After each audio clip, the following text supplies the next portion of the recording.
Assalamualaikum warahmatullahi wabarakatuh. Selamat siang, kami dari kelas 3A program studi D4 Logistik Bisnis yang akan menjelaskan sebuah video singkat mengenai mata kuliah kami.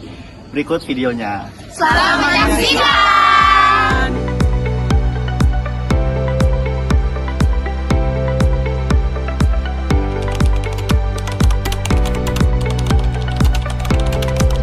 Kalian tahu nggak sih ada tugas halal logistik kemarin? Cuman bingung deh, halal logistik itu apaan sih? Iya. Apa ya sebenarnya ya? Kayak kita harus research lagi deh tentang Nah, di era sekarang, logistik itu bukan cuma bicara soal cepat dan murah. Lebih dari itu, logistik bicara soal nilai, etika, dan tanggung jawab. Nah, di era perkembangan yang sekarang ini, kita bicara soal halal green logistik.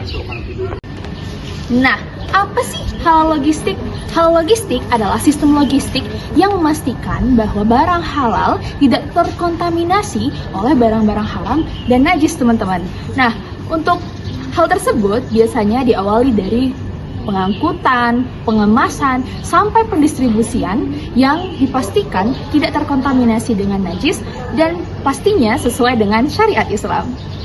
Apa sih green logistik itu? Green logistik adalah cara kerja logistik yang memperhatikan dampak lingkungan, mulai dari penggunaan emisi karbon, penggunaan kemasan ramah lingkungan, sampai penghematan energi di gudang.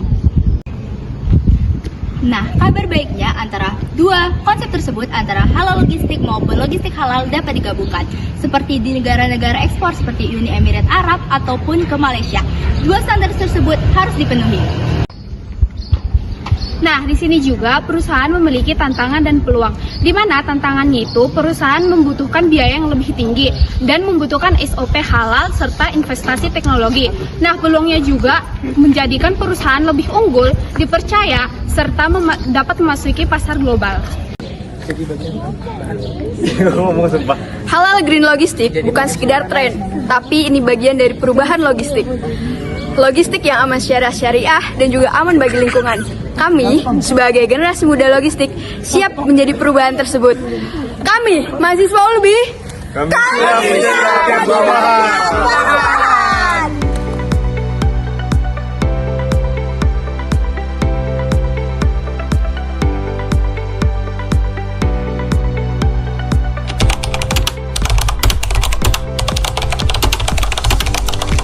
Pernah nggak sih kamu beli barang online pagi, terus sampai rumah datangnya sore? Itu bukan sulap, tapi kerja logistik di balik layar. Namanya e-commerce logistik.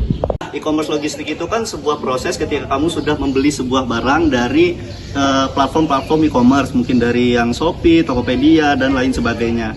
Nah, prosesnya adalah ketika kamu sudah melakukan sebuah pemesanan barang, nanti pesanan itu akan diambil dari gudang, terus dikemas, disortir, terus nanti akan melakukan quality check, dan setelah itu akan dikirimkan kurir ke rumahmu. Semua itu nggak mungkin jalan kalau nggak ada yang namanya fulfillment center. Proses inilah yang mengatur ribuan paket setiap harinya. Barang dicek, dibungkus, ditempel label, langsung dikirim. Makin banyak orang belanja online, makin besar pula tantangan logistiknya. Mulai dari keterlambatan, barang rusak, sampai gagal kirim karena alamat tidak lengkap. Maka dari itu, sebagai customer yang baik, maka alamat rumah Anda pastikan dengan benar agar kurir tidak pergi sana-sini untuk mencari alamat Anda yang lengkap tersebut. Last mile delivery alias pengantaran dari gudang ke rumah pelanggan adalah tahap paling krusial.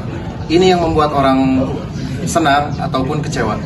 Logistik di dunia e-commerce itu kayak nadi yang bikin semuanya jalan. Tanpa sistem logistik yang cepat, aman, dan andal, nggak ada tuh istilah besok sampai. Kami siap menjadi pemimpin logistik masa depan.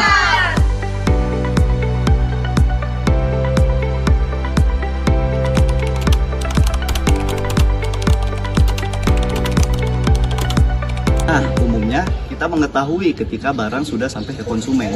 Tapi bagaimana caranya ketika konsumen membalikan barang tersebut ke penjual? Itu disebut sebagai proses reverse logistik. Proses ini penting dalam konsep supply chain management, khususnya di dalam sebuah e-commerce logistik. Reverse logistik adalah proses mengembalikan barang dari pelanggan ke penjual. Bisa karena rusak, salah kirim, atau memang barang tidak cocok. Contohnya, kamu balikin sepatu karena ukuran kurang pas. Gak cuma barang rusak, reverse logistik juga mencakup pengembalian kemasan. daur ulang produk, bahkan pengolahan limbah elektronik.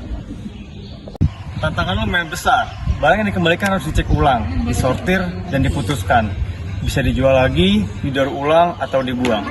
Belum lagi biaya tambahan buat transportasi balik dan repackaging. Tapi, reverse logistik juga punya manfaat besar. Bisa bantu hemat biaya, jaga kepuasan pelanggan, dan jadi langkah menuju logistik berkelanjutan. Banyak perusahaan-perusahaan sekarang mulai investasi di sistem ini. Di masa depan, logistik bukan cuma tentang kirim barang, tapi juga soal bagaimana kita bertanggung jawab saat barang kembali. Dan kami siap menjadi bagian dari sistem logistik yang lebih cerdas dan yang berkelanjutan. Logistik bukan hanya soal berangkat, tapi juga soal kembali. Sekian video dari ringkasan kami.